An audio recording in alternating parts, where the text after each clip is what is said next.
따라서 솔로몬의 잠언.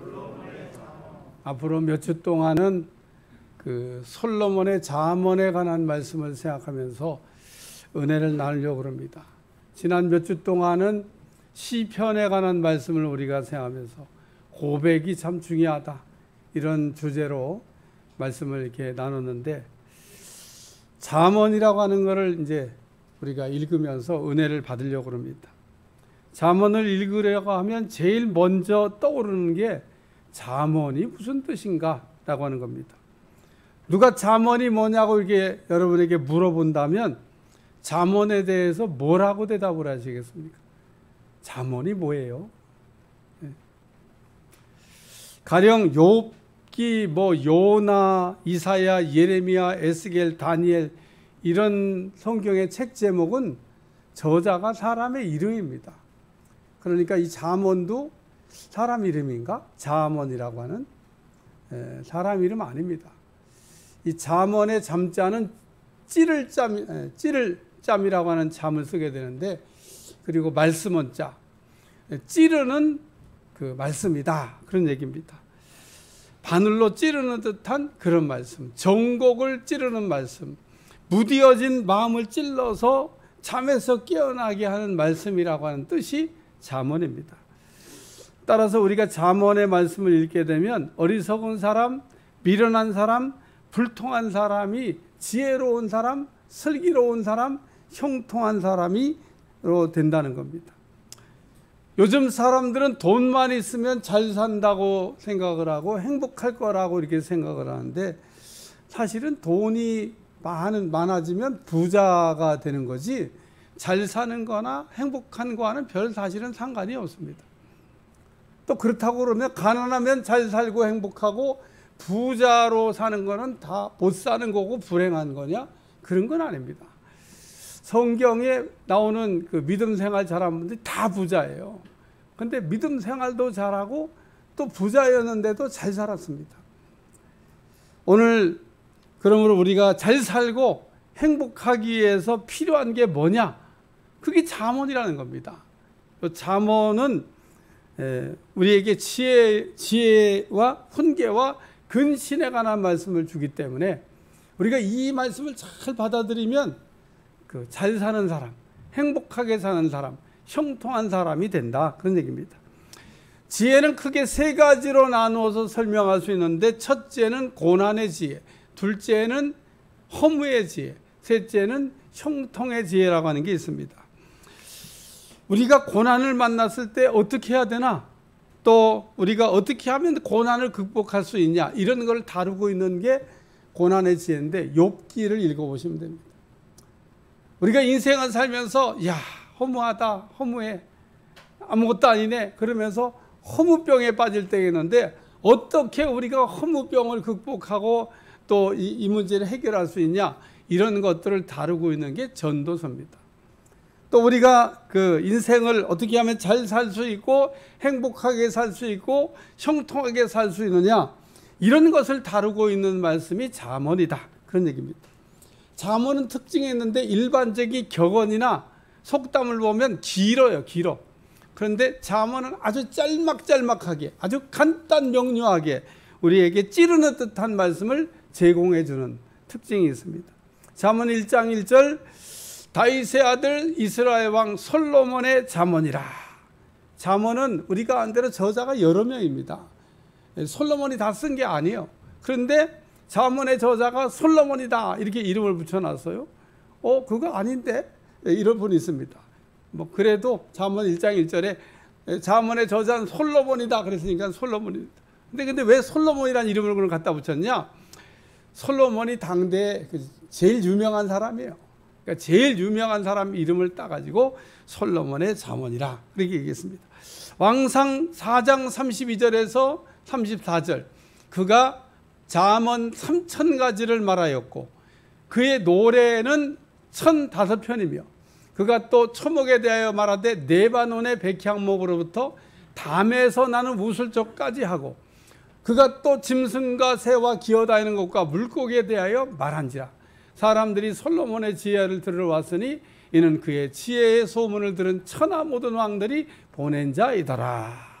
솔로몬이 지혜가 많다 이런 소문이 나니까 보세요. 잠언은 3,000 잠언을 얘기하고 노래는 1,005편이나 만들었으며 뭐 식물서부터 뭐 동식물까지 뭐 언급하지 않은 게 없다는 겁니다.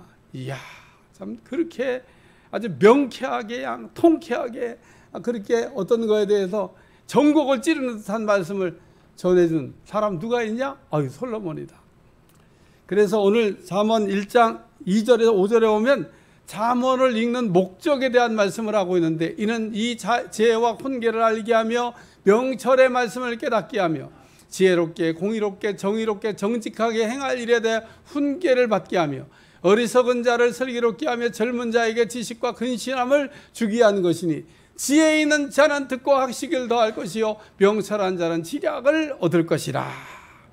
우리가 잠언을 읽게 되면 지혜를 얻게 되고 슬기로운 사람이 되고 형통한 사람이 되기 때문에 이와 같은 것을 얻기를 꿈꾸는 사람은 반드시 읽어야 될 책이 잠언이라는 겁니다. 오늘 잠언을 우리가 읽으면서 세 가지 얻는 영적 유익에 대해서 생각하며 은혜를 나누려고 합니다. 첫째는 따라 잠언에서 지혜를 얻습니다. 그래요. 잠언 1장 7절 여호와를 경외하는 것이 지식의 근본이거늘 미련한 자는 지혜와 훈계를 멸시하느니라. 잠언은 말하기를 지혜는 여호와를 경외하는 신앙을 가질 때 참된 때 얻는 참된 지식인 지혜를 얻게 된다, 그런 얘기입니다. 인간이 아는 지식은요 한계가 있습니다. 사람들이 뭘 안다 그래도 사실 다 아는 게 아닙니다. 그럼에도 불구하고 미련한 사람, 어리석은 사람들은 자신이 모든 것을 다 아는 것처럼 자기의 아는 지식을 이렇게 자랑합니다마는, 미련하다고 하는 시부려는 에윌이라고 하는데 이해력이 부족한 사람, 고집이 센 사람, 하나님이 누군지 알려고 하지 않는 사람, 남의 충고를 무시하는 사람, 그리고 잘못된 길에 돌이킬 줄 모르는 사람을 미련한 사람이라고 얘기하고 있습니다. 욥기 28장 28절 또 사람이 말하셨도다. 보라, 주를 경외함이 지혜요 악을 떠남이 명철이니라. 우리가 지혜를 얻기 위해서는 그러므로 하나님을 경외하는 신앙을 가지면 된다, 그런 얘기입니다. 하나님을 경외한다는 건요, 하나님을 사랑한다는 거, 또 하나님을 높이는 거, 하나님을 인정하는 겁니다. 하나님을 경외하는 사람은 하나님 사랑하는 것을 1번으로 이제 생각을 합니다. 하나님이 2번이 아닙니다. 근데 우리가 이게 살아가는 거, 제가 우리 성도들 가만히 보면 하나님이 1번이라고 우리가 해야 된다고 하는 건 아는데, 어떤 상황이 딱 부딪히면 하나님이 1번이 아닙니다. 항상 하나님이 2번으로 밀립니다. 하나님 사랑하는 거가 2번인 거죠. 그러면 하나님도 그런 사람을 대할 때, 야, 나도 2번이야, 네가 1번이 아니고 나도 2번이야. 그러면 또 그런 얘기 들으면 섭섭하다 그러죠. 하나님, 내가 왜 2번이에요 1번이어야 되지? 너도 나를 2번으로 사랑하잖아. 항상 네 일이 먼저고 그 다음에 내 일은 두 번째잖아. 여러분, 하나님의 일이 1번 되시기를 축원합니다. 그게 하나님 사랑하는 거예요. 그게 하나님 경외하는 겁니다. 그 다음에 하나님 높이는 거, 우리가 하나님 찬양하는 게 하나님 높이는 거라고 얘기했잖아요. 우리가 하나님을 이렇게 막 높이잖아요. 그러면 하나님이 그래, 잘한다, 잘해. 너는 내려가. 그리고 하나님이 우리를 막 팍팍 내리실 것 같아요. 야, 네가 나를 높여주니까, 야, 나도 너를 높여준다. 그래서 우리 하나님이 우리의 인생을 높여주시게 되는 겁니다. 때문에 우리가 하나님을 높이면, 하나님의 이름을 찬양하고 하나님을 우리가 높이면 하나님도 우리를 올려주시는 거예요. 우리 인간은 누구를 막론하고 다 올라가려고 그러는데, 올라가는 방법이 두 가지 있지 않습니까? 내가 올라가는 거, 하나님이 올려주시는 거. 내가 올라간 건요, 올라갔는데 불안해. 언제 떨어질지 몰라. 아유, 어떻게 올라가긴 정상에 섰는데 그냥 매일 불안해갖고 잠을 못 잡니다. 근데 하나님이 올려주신 거는 떨어지는 법이 없습니다. 안 떨어집니다. 오늘 그렇기 때문에 우리는 하나님을 높이면서 살아야 된다는 거예요. 또 우리는 하나님을 인정해야 될 줄로 믿습니다. 하나님 무시하면 안 된다는 거예요. 하나님을 늘 매사에 모든 일에 범사에 인정하며 사는 게 뭐냐? 그게 하나님을 경외하는 거다, 그런 얘기입니다. 하나님을 경외하는 그 신앙에서 하나님 우리에게 주시는 게 뭐냐? 지혜라는 겁니다. 우리는 잠언을 읽으면서 잊지 말아야 될 게 한 가지 있는데, 이 잠언이 말하는 지혜는 땅의 지혜가 아니라 하늘의 지혜라는 겁니다. 어떤 사람은 또 지식을 지혜라고 생각을 하는 분들이 있어요. 예? 그러나 지식과 지혜는 다른 겁니다. 지식은 아는 거고 지혜는 푸는 능력인 겁니다. 다시 한번, 지식은 어떤 대상이나 어떤 내용을 아는 거고, 지혜는 그 어떤 그 문제를 해결하는 능력을 지혜라, 그렇게 얘기하는 겁니다. 오늘 지혜는 문제를 푸는 하나님의 능력인 줄로 믿습니다. 사람이 공부를 많이 하면 아는 지식이 있게 늘어나게 됩니다. 우리가 살아가는 동안에 지식이 많이 필요합니다. 우리 많이 배워야 돼요. 그래서 흔히 한 말 가운데 아는 게 힘이다, 이런 말이 있지 않습니까? 어떤 걸 알면 쉬운데 모르면 어려워요. 예? 또 당연히 알아야 될 걸 우리가 모르면 큰 일을 이렇게 그르칠 수도 있습니다. 그러나 우리가 이러한 지식보다 더 중요한 게 뭐냐? 지혜라고 하는 겁니다. 어떤 사람 보면 아는 거는 엄청 많은데 지혜는 별로 없는 사람이 있어요. 어떤 사람은 아는 건 좀 이게 별로 많지 않은데 참 지혜로운 사람이 있습니다. 여러분, 어떤 사람이 돼야 될 것 같아요? 우리가 가방끈이 좀 짧아도 지혜로운 사람이 돼야 될 줄로 믿습니다. 무슨 문제든지 그냥 원만하게 그냥, 또 어려운 문제도 척척 푸는 그 사람이 바로 지혜 있는 사람이라는 거예요. 오늘 지식은 배우면 되지만 지혜는 하늘로부터 받아야 된다는 겁니다. 야고보 1장 5절에서 8절, 너희 중 누구든지 지혜가 부족하거든 모든 사람에게 후히 주시고 꾸짖지 않는 하나님께 구하라. 그리하면 주시리라. 오직 믿음으로 구하고 조금도 의심하지 말라. 의심하는 자는 마치 바람에 밀려 요동하는 바다 물결 같으니 이런 사람은 무엇인지 주께 얻기를 생각하지 말라. 그러니까 지혜가 난 부족해 이렇게 판단이 되면 얼른 하나님께 구하라는 겁니다. 그리고 믿음으로 구하고 하나님이 주실 거를 믿고 구하라는 거예요. 구하면서 의심만 하지 않으면 하나님께서 주신다, 그런 얘기입니다. 오늘 지혜를 얻기 위해서 기도하는 여러분들이 되시기를 주여 축원합니다. 열왕기상 3장에 보면 솔로몬이 1000번제를 드린 후에 하나님께서 그 밤에 나타나고 말씀하시기를 내가 내게 무엇을 줄고 너는 구하라. 이때 솔로몬이 하나님께 백성을 잘 다스릴 수 있도록 분별의 지혜를 달라고 했는데, 이때 하나님께서 솔로몬의 구하는 것을 들으시고 마음에 맞았다, 기뻐하셨다 그러셨습니다. 하나님이 분별의 지혜를 달라고 솔로몬에 그러므로 구하지 않은 것까지 주시면서 하셨던 말씀이 뭐냐면 내 전에도 너와 같은 네가 없고 내 후에도 너와 같은 네가 없으리라. 다시 말해서 솔로몬에게 전무후무한 지혜를 주셨다, 그런 얘기입니다. 오늘 우리는 지식도 있어야 되지만 반드시 꼭 있어야 될 게 있는데 그게 뭐냐? 지혜라는 겁니다. 우리가 문제가 문제라고 생각하지만 문제가 문제가 아니고 문제를 해결하지 못하니까 그게 문제가 되는 겁니다. 아무리 어려운 문제도 여러분이 그 문제를 풀어내면 문제 아닌 거예요. 지혜가 뭡니까? 어려운 문제를 척척 푸는 겁니다. 여러분, 솔로몬에게 얼마나 어려운 문제들을 들고 옵니까? 근데 솔로몬이요, 그 문제를 막 척척 해결하지 않습니까? 예수님도 보면 얼마나 난해한 문제를 들고 와가지고 예수님 시험하는데 예수님이 척척 문제를 해결하잖아요. 그러니까 문제가 안 되는 거예요. 여러분, 진짜 어려운 문제를 뭐라고 하는지 아세요? 딜레마라고 그래요. 해답이 꼭 없는 것 같이, 이거는 완전히 길이 없는 거네. 그런데 거기에도 해답이 있다는 겁니다.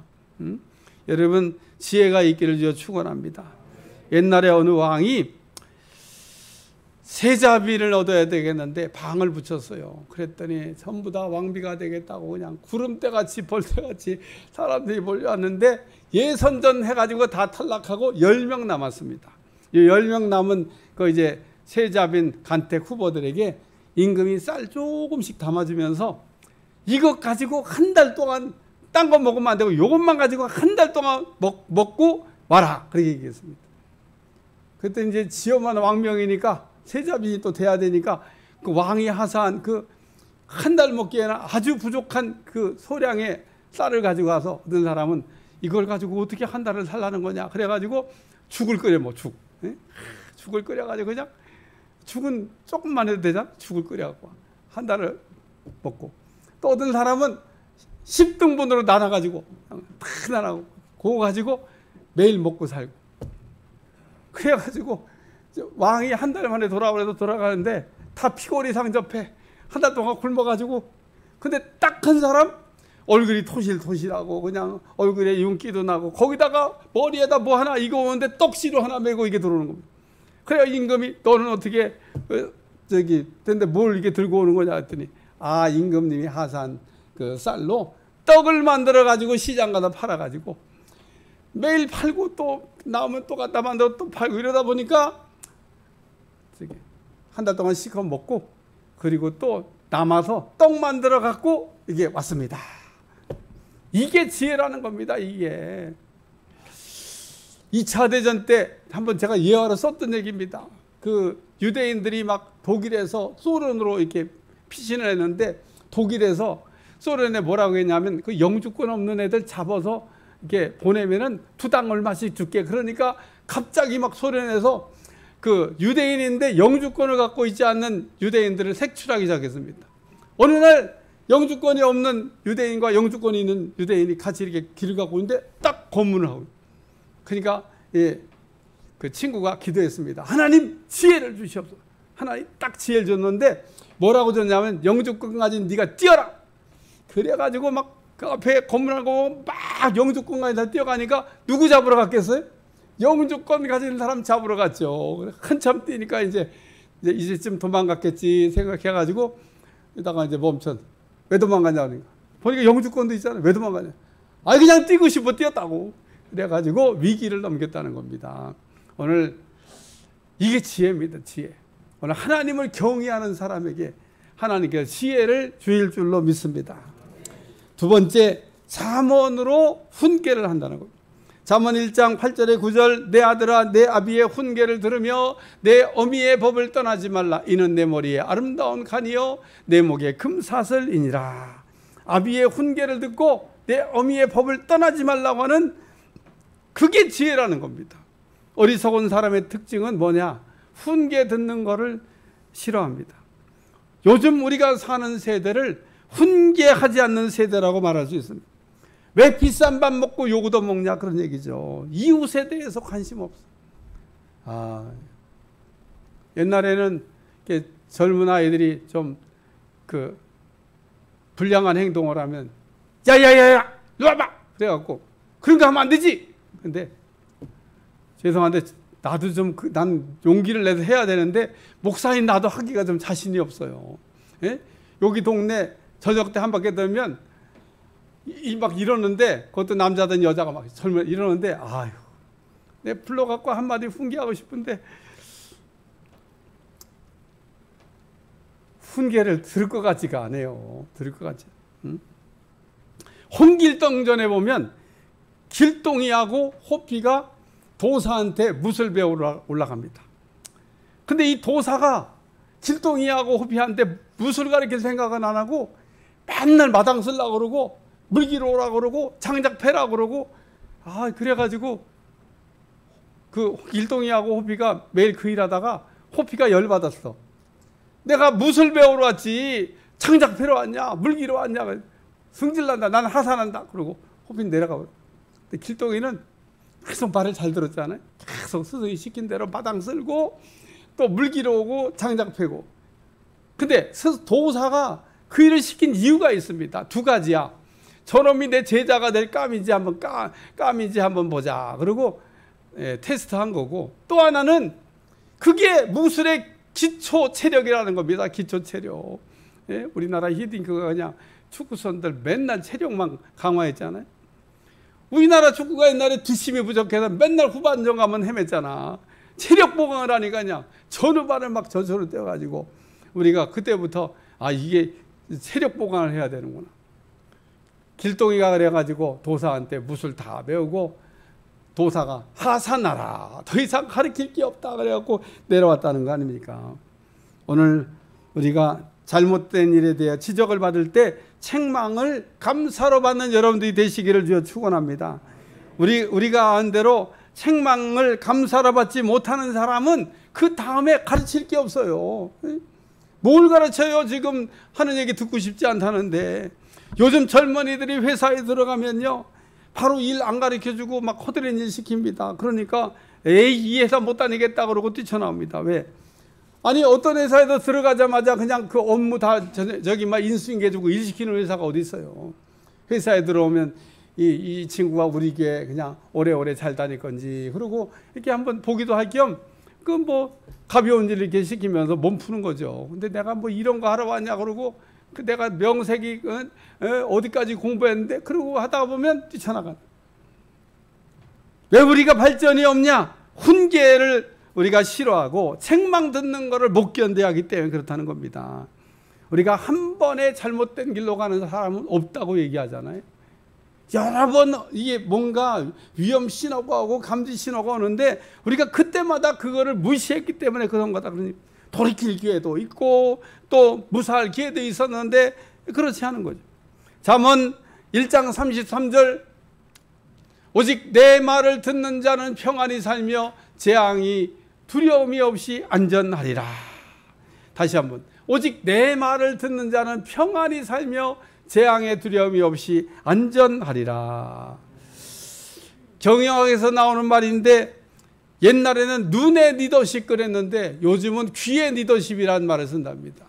옛날에 눈의 리더십이라고 하는 게 뭐냐면, 리더는 앞을 보는 눈이 있고 미래를 전망하는 눈이 있어야 된다고 하는데, 요즘은 귀의 리더십, 리더는 듣는 걸 잘해야 된다. 소비자의 얘기도 듣고, 그리고 또 직원들의 얘기도 듣고, 전문가의 얘기도 듣고. 리더가 듣는다고 뭐 다 들은 대로 또 해야 될 책임은 없어요. 그런 얘기하면 그냥 들어주는 거지. 아, 그런 의견이 있냐고 듣고, 그 다음에 결정은 지도자가 하는 겁니다. 그러니까 리더는 불통하면 안 돼. 불통하면 오히려 야당, 나한테 싫은 소리 하는 얘기도, 쓴 소리도 우리가 그걸 잘 받아서 이렇게 정리하면 좋은 리더가 된다, 그런 얘기입니다. 사람들은 그런데요, 나한테 듣기 좋은 얘기하는 거, 내 편만 듣는 걸 이렇게 좋아합니다. 그러다 보면 모든 판단이 잘 못 돼간다. 그러니 우리가 훈계하는 말씀을 거부하면 어두운 영이 들어오게 된다는 거예요. 그러나 훈계하는 말씀을 잘 받아들이면 하나님의 영이 우리에게 들어와서 그 성령의 감동으로 우리가 인도받는 삶을 살게 될 줄로 믿습니다. 훈계란 말은 히브리어로 무사라고 한 얘기인데, 훈계는 가르침과 훈련이라고 하는 뜻입니다. 부모는 자녀에게 훈계를 잘해야 됩니다. 부모는 자녀에게 훈계할 책임이 있고, 자녀는 부모의 훈계를 들을 의무가 있고. 한번 따라해요. 부모는 자식을 훈계할 책임이 있고, 자식은 부모의 훈계를 들을 의무가 있고. 그래요. 오늘 창세기 4장에 보면 가인이요, 하나님이 이렇게 훈계합니다. 근데 기분 나빠해요. 뭐 나한테 왜 내 건 받지도 않고 뭐 나한테 뭐 그 싫은 소리 하냐고 그러면서 기분 나빠요. 그래 결국 가인이 살인자가 되지 않습니까? 엘리 제사장의 두 아들 홈리와 비느하스, 이 세상에 제사를 드리면 하나님께 먼저 드려야 되는데 가서 그냥 자기들이 먼저 먹겠다고 막 재물에 손을 대고, 성전에 일하는 여자들하고 부적절한 관계를 저지르고. 그러면 아버지 엘리가 그거 알았는데 훈계해야 되잖아요. 알고 또 그냥 눈 감아줍니다. 그러다가 블레셋에 나가 두 아들이 전사했다는 소식이 들리니까 의자에 앉았던 엘리가 놀래갖고 뒤로 자빠지면서 목이 부러져 죽었더라. 그냥 한 집안이 그 훈계해야 될 시간에 훈계를 안 함으로 그냥 멸문지하했다, 그런 얘기입니다. 오늘 그렇기 때문에 부모는 자식들을, 우리가 때로는 하나님의 훈계를 잘 들으면 그것이 지혜인 줄로 믿습니다. 훈계를 잘 받게 되면 머리에는 아름다운 관, 영광과 존귀를 얻게 하시고, 목에는 금사슬, 명예를 얻게 한다는 겁니다.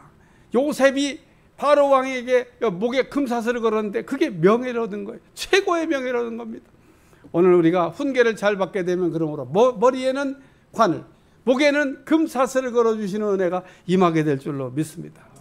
세 번째 따라 잠언으로 근신케 하십니다.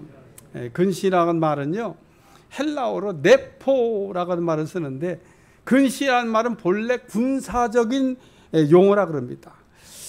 군사적인 용어로 뭐 처벌할 때 쓰는 말인데, 보호 관찰한다, 뭐 집행유예다, 뭐 이런 뜻을 갖고 있는 단어라고 얘기합니다. 일반적으로 정신적으로 깨어있는 말이나 행동을 극히 삼갈 때 쓰는 말인데, 헬라어로 이 네포라고 하는 말은 알코올 중독 상태에서 벗어난다, 뭐 그런 뜻을 갖고 있습니다. 술에 중독되어 통제되지 않는 무질서한 삶에서 벗어나는 게 뭐냐? 근시라는 겁니다. 다시 말해서 근시는 정신을 차리는 거, 조심하는 거, 깨어있는 거, 의식이 있는 거, 반성하는 건데, 잠언의 말씀이 우리를 하여금 이와 같이 근신하게 만든다는 겁니다. 베드로전 4장 7절, 만물의 마지막이 가까이 왔으니 그러므로 너희는 정신을 차리고 근신하여 기도하라. 기도할 때 근신하며 기도해야 된다는 겁니다. 정신 차리고 기도해야 된다는 거예요. 오늘 우리가 기도할 때 혼미할 때가 참 많잖아요. 그러므로 기도할 때 우리가 정신 차리고 또 우리가 이 땅에서 근신해야 될 이유 중에 뭐냐 하면, 이 땅에는 말씀을 변질시키는 거짓 선자가 많이 나와 있고, 또 이 땅에는 우리를 쾌락과 그리고 물질로 인하여 우리를 타락하게 만드는 것들이 많이 나와 있기 때문에 우리가 근신해야 된다는 겁니다. 누가복음 15장 11절 32절에 오면 탕자의 비유가 나옵니다. 어떤 아버지가 두 아들이 있었는데 두 아들이 아버지한테 재산비리 달라는 겁니다. 그래서 둘째 아들이 아버지의 상속비리 받아가지고 먼 타국에 가서 허랑방탕하다가 다 탕진하고, 이제 먹고 살 게 없으니까 이방인의 집에 들어가서 돼지 치는데 돼지가 먹는 쥐염 열매로도 허기진 배를 채울 수 없다가, 야, 이러다간 굶어 죽겠다 그래가지고 이 탕자가 아버지 집으로 돌아가려고 그러는데, 그게 뭐냐? 근시라는 겁니다. 오늘 우리는 잘못된 길 때 돌이키는 은혜가 우리 가운데 있어야 될 줄로 믿습니다. 왕하 20장 1절, 그때 히스기야가 병들어 죽게 되며 아모스의 아들 선자 이사야가 그에게 나와 그에게 이르되, 여호와의 말씀이 너는 집을 정리하라, 내가 죽고 살지 못하리라 하셨나이다. 히스기야가 하나님께서 이사야 선지자를 통하는 말씀을 듣고 벽을 쳐다보며 눈물로 기도했습니다. 하나님은 이 히스기야의 근신하는 기도를 들으시고 히스기야의 생명을 15년 연장해 주셨다는 겁니다. 근신이 뭐냐? 조심하는 겁니다. 경계하는 겁니다. 잘못된 일이 일어나지 않도록 미리 조심하는 것, 뜻밖의 사고가 일어나지 않도록 조심하는 것. 하나님이 경고할 때 그러므로 우리는 근신하며 조심해야 될 줄로 믿습니다. 마태복음 26장 21절, 그들이 먹을 때 이르시되 내가 진실로 너희에게 이르노니 너희 중에 한 사람이 나를 팔리라. 예수님께서 제자들에게 말씀하기를 너희 중에 한 사람이 날 배신할 거다. 그랬더니 막 제자들이 난리가 났어요. 누구야 누구야 그러고 수근수근거립니다. 그러니까 우리 주님이 다시 분명하게 말씀하십니다. 마태복음 26장 23절, 나와 함께 그릇에 손 넣은 그가 나를 팔리라. 그때 그릇에 손 넣은 사람은요, 예수님하고 가룟 유다밖에 없었다 그래요. 그러니까 가룟 유다가 못 알아듣다는 얘기하면 안 되는 거죠. 그리고 예수님 말씀하시기를 마태복음 26장 24절 25절, 인자가 자기에 대하여 기록된 대로 가거니와 인자를 파는 그 사람에게는 화가 있으리로다. 그 사람은 차라리 태어나지 않았더라면 제게 좋을 뻔하였느니라. 예수를 파는 유다가 대답하이르되 납비여 나는 아니지요 대답하되 내가 말하였도다 하시니라. 여러분, 얼마나 더 예수님이 분명히 얘기해 주셔요. 첫 번째 말씀이 뭡니까? 너희 중에 한 사람이 나를 팔리라는 겁니다. 딴 사람은 다 못 알아들어서도 가룟 유다는 알아들었을 거 아닙니까? 지금 나와 그릇에 손 넣은 자가 나를 판다. 손 넣은 사람이 가룟 유다밖에 없다니까요. 그리고 가룟 유다가 뻔뻔하게 물어봅니다. 난 아니죠. 그러니까 네가 팔 거다고 얘기하는데, 그러면 그 정도 얘기하면 다 알아들어야 되잖아요. 오늘 예수님은 3번이나 가룟 유다에게 분명하게 회개의 기회를 제공했습니다. 가룟 유다는 하나님의 경고를 무시했다는 거예요. 근신하지 못했다는 겁니다. 결국은 은삼신장에 예수님을 팔았죠. 마태복음 24장 4절 5절입니다. 예수께서 대답하여 이르시되 너희가 사람의 미혹을 받지 않도록 주의하라. 많은 사람이 내 이름으로 와서 나는 그리스도라 하여 많은 사람을 미혹하리라. 말세에는 미혹하는 자들이 미혹에 걸려들지 말라고 하는 경고입니다. 어떤 사람들이 미혹을 당합니까? 주의를 기울여서 근신하지 못하는 사람이라는 거예요. 그렇기 때문에 오늘 우리가 잠언을 읽으면서 하나님께서 우리에게 경고하시는 말씀, 근신하라고 말씀할 때 우리가 근신하면 그게 지혜라는 겁니다. 근신은 깨어있는 거, 의식이 있는 거, 또 그런 겁니다. 우리가 현 상황에 대해서 분명한 의식을 갖고 있는 것을 얘기하는 겁니다. 열처녀의 비유에서 우리가 아는 대로 열처녀가 다 신랑 맞을 준비를 했습니다. 그런데 5처녀는 완벽하게 준비를 했고 5처녀는 덜 준비 상태에서 잠을 잤습니다. 신랑이 온다는 얘기 듣고 신랑 맞이하러 나가려고 그러니까 이 미련한 5처녀의 등에 기름이 없어서 불이 꺼져가는 겁니다. 그래서 기름가게에 갔다 왔더니 못 들어갔다, 그런 얘기잖아요. 오늘 우리가 근신하라고 하는 이 말씀을 주는 잠언을 읽으면서 우리 자신의 어떤 부분이 문제가 있는지를 발견하고 거기를 보완하는 여러분들이 되시기를 축원합니다. 마태복음 26장 겟세마네 동산에서 기도하실 때 예수님은 3번 기도하시는데 1시간 기도하실 때마다 제자들에게 와서 제자들을 깨우셨습니다. 마태복음 26장 41절 시험에 들지 않게 깨어 기도하라. 마음에는 원이로되 육신이 약하도다. 예수께서 겟세마네 동산에서 근신하며 깨어 기도하셨다는 겁니다. 베드로전서 5장 8절 근신하라 깨어라 너희 대적 마귀가 우는 사자같이 두루 삼킬 자를 찾는다. 잠을 잔다는 건요 게으른 겁니다. 우리가 신앙에 나태한 겁니다. 예수님이 탄생했을 때요 예수님 어디서 탄생하는 거 다 알고 있었어요. 근데 아무도 몰랐습니다. 베들레헴에 태어난다는 거 모르는 사람은 없었지만 정작 예수님이 베들레헴에 오셨을 때 아무도 몰랐다는 겁니다. 이처럼 근신은 우리가 깨어있는 겁니다. 우리 자신의 언행이나 우리 자신의 잘못함이나 부족함을 돌아보고 근신하는 사람 되시기를 주여 축원합니다. 베드로전서 1장 13절 너희 마음의 허리띠를 동이고 근신하라. 근신은 마음의 허리띠를 동여 매는 겁니다. 오늘 우리가 허리띠를 동여 매고 근신함으로 하나님 앞에 우리에게 주시는 지혜로운 사람 될 수 있기를 주여 축원합니다. 근신의 기본 자세가 허리에 띠를 동이는 겁니다. 결론입니다. 잠언은 우리에게 잠언에서 우리는 지혜를 얻을 수 있는데 하나님을 경외하는 사람만이 지혜로운 사람이 된다고 말씀을 하고 있고 또 잠언으로 훈계를 잘 받는 사람은 하나님의 영의 인도를 받아서 지혜로운 사람이 된다고 얘기하고 있고 잠언의 말씀을 받으며 근신하는 사람은 깨어있는 사람이 되어서 지혜로운 사람이 된다고 말씀하고 있습니다.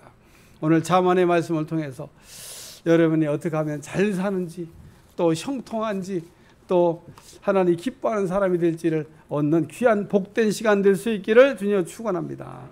기도하겠습니다. 하나님 이제 오늘부터 잠언의 말씀을 통하여 우리 자신을 돌아볼 텐데 하나님 잠언을 통해서 지혜를 얻게 도와주시고 우리 인생의 해답을 얻어낼 수 있도록 축복해 주옵소서.